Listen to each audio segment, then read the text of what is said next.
সোনাম মজুমদারের দাবি কিন্তু শুধু ধর্মেন্দ্র প্রধানের ইস্তফা নয়, ওনার দাবি কিন্তু ধর্মেন্দ্র প্রধান শিক্ষামন্ত্রী ধর্মেন্দ্র প্রধানের ইস্তফা এবং শিক্ষা এবং পরীক্ষা ব্যবস্থার সার্বিক সংস্কার, যাতে মানুষের বিশ্বাস, আস্থা, ভরসা ফিরে আসে ব্যবস্থার প্রতি। এই যে একটা সরকার পরিচালিত শিক্ষা এবং পরীক্ষা ব্যবস্থা, যেটা তুমি বললে যার উপর লক্ষ লক্ষ লোক নির্ভর করে, সেটা আমাদের এখানে এখন কি পর্যায়ে গিয়ে পৌঁছেছে সেটা এবার নিটের মানুষের চোখের সামনে বড় করে এসেছে। এর আগেও নানা পরীক্ষায় নানাভাবে এসেছে, এমনকি ইউনিয়ন পাবলিক সার্ভিস কমিশনের পরীক্ষা, পাবলিক সার্ভিস কমিশনের পরীক্ষা পশ্চিম রাজ্য, সেগুলো তো একই জিনিস হচ্ছে। আসলে এই ধরনের পরীক্ষা, প্রতিযোগিতামূলক পরীক্ষা, এমনকি সাধারণ পরীক্ষা যেগুলো বোর্ডের পরীক্ষা, বিশ্ববিদ্যালয়ের পরীক্ষা, সেগুলোর যে একটা মর্যাদা আছে, তাতে যে একটা সমস্ত মানুষকে সমানভাবে সুযোগ দেওয়ার একটা দরকার আছে, একটা প্রয়োজনীয়তা আছে, একটা নৈতিক দায়িত্ব আছে যারা পরীক্ষা পরিচালনা করছেন, সেই জিনিসগুলো এখন খুব অস্পষ্ট হয়ে গিয়েছে। নিটের ক্ষেত্রে তো আমরা দেখেছি যে প্রশ্ন যাদের মডারেট করার কথা, তাদের কাছ থেকে প্রশ্ন ফাঁস হয়ে গিয়েছে। প্রত্যেক দিন তো খবর আসছে, ও কোচিং সেন্টারের মালিক, কোচিং সেন্টারের পরিচালক, কোচিং সেন্টারের প্রধান, তারা টাকা দিয়ে প্রশ্ন কিনতে চেয়েছেন। পরীক্ষা ব্যবস্থাটা তো এই জায়গায় চলে গেছে, তার বিরুদ্ধে যে প্রতিবাদটা সোনাম ওয়াংচুকে করছেন, সেটা তো প্রত্যেক নাগরিকের সে প্রতিবাদটা করা উচিত, তাতে সামিল হওয়া উচিত। আমরা করছি না তার কারণ আমাদের চামড়া মোটা হয়ে গিয়েছে, দুর্নীতিকে মেনে নিতে শিখেছি, আমরা মনে করেছি এটাই স্বাভাবিক, এভাবেই চলবে। শিক্ষা যে সমস্ত মানুষকে সমান সুযোগ দেবে, দেওয়া উচিত, এটা আমরা বেশিরভাগ মানুষই আজকাল বোধহয় আমরা মনে করি না।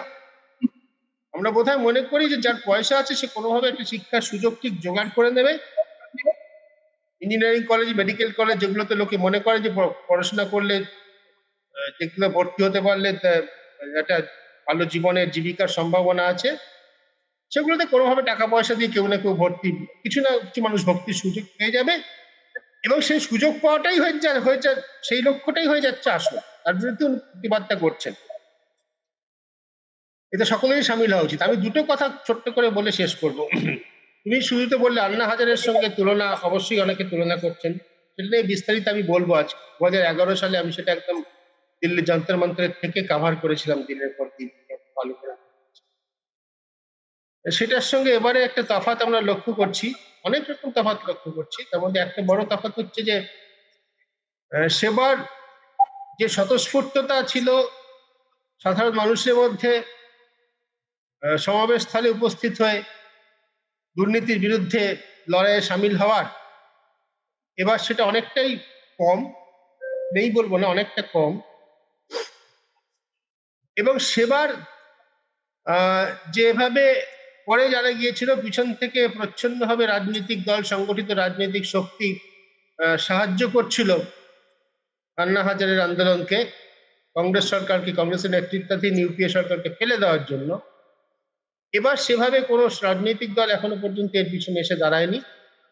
শাসক দলের কথা আমি ছেড়ে দিলাম, তাদের দাঁড়ানোর কথা নয়, নিজের দলের শিক্ষামন্ত্রীর পদত্যাগ দাবি করে, কিন্তু বিরোধী দলের কাউকে দেখা যাচ্ছে না। এই নিস্পৃহতা আমাকে খুব আশ্চর্য করছে। দ্বিতীয় যে তফাৎটা দেখতে পাচ্ছি সেটা হচ্ছে যে এই যে তখন দুর্নীতির বিরুদ্ধে লড়াই করাটাকে একটা ন্যায্য কাজ বলে মানুষ মনে করে, তার পক্ষে কেউ দাঁড়িয়েছেন, আন্না হাজারের প্রতি মানুষ একটা নৈতিক সমর্থন বেশিরভাগ মানুষ মনে করতেন। আমার ধারণা 15 বছর বয়সে আমাদের সাধারণভাবে আমাদের সমাজের কথা বলছি, সারা দেশের কথাই বলছি, কোনটা ঠিক, কোনটা ভুল, কোনটা ন্যায়, কোনটা অন্যায়, কোনটা উচিত, কোনটা অনুচিত, এই বিষয়ে আমাদের ধারণাই অনেক লঘু হয়ে গিয়েছে। এই যে শিক্ষাক্ষেত্রে একটা প্রবল দুর্নীতি চলছে, এটা যে একটা অন্যায়, সাংঘাতিক অন্যায়, এটা ফলে কিছু মানুষকে ভয়ঙ্করভাবে বঞ্চিত করা হচ্ছে, কিছু মানুষ অন্যায়ভাবে সুযোগ পাচ্ছে, এটাকে খুব একটা নাড়া দিচ্ছে না এখন। আমরা এখন অনেকটাই, আমার মনে হয় যে পুরো জিনিসটা যতক্ষণ না মানে আমাদের নিজেদের ঘরে এসে পড়ছে বা আমার নিজের ঘরের ছেলে নিজের ঘরে মেয়ের ঘরে অসুবিধা হচ্ছে, ততক্ষণ পর্যন্ত আমরা এসব নিয়ে মাথা কামাই না।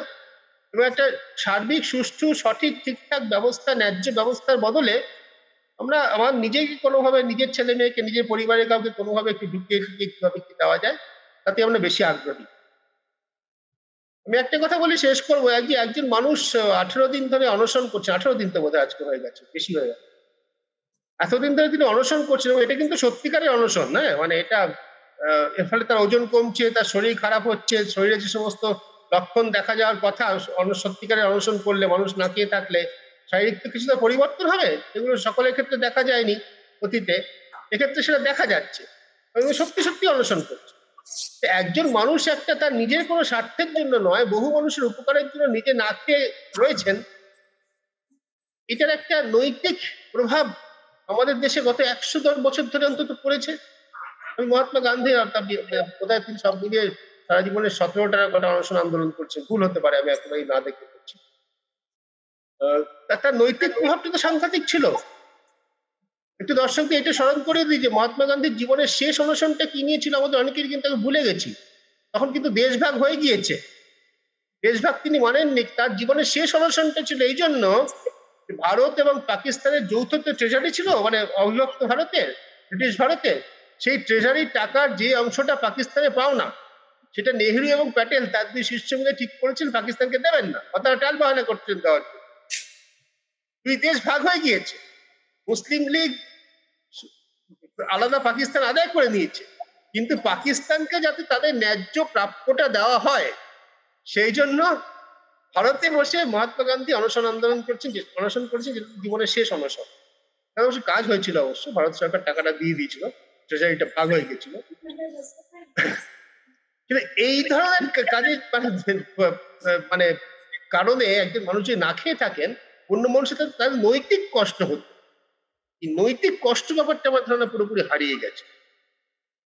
ঠিক আছে, খেয়ে না খেয়ে আছে, আছে কি আছে, খুব একটা খুব অস্বস্তি হলে, খুব বেশি মানে বেশি লোকজন যদি চেঁচামেচি করে, সোশ্যাল মিডিয়াতে যদি চেঁচামেচি হয়, সেটাকে কিন্তু এখনকার শাসন কর্ম খুব ভয়। নৈতিকতা পরীক্ষা টরীক্ষা কি হলো থেকে বড় কথা, সোশ্যাল মিডিয়াতে যদি বেশি প্রচার পায়, বেশি মানুষ হই করে ওঠে, সেটাকে খুব গুরুত্ব দিয়ে আজকাল দেখা। সেরকম কিছু হলেও জোর করে ধরে নিয়ে খাইয়ে দিলেই হবে। পুলিশ আছে, পুলিশের যথেষ্ট ব্যবস্থা তৈরি হয়ে গিয়েছে, গতকাল ছবি টবিও যা দেখলাম, জোর করে কখনো ধরে নিয়ে গিয়ে খাইয়ে দিলেই হবে, তাহলে সব ব্যাপারটা মিটে যাবে।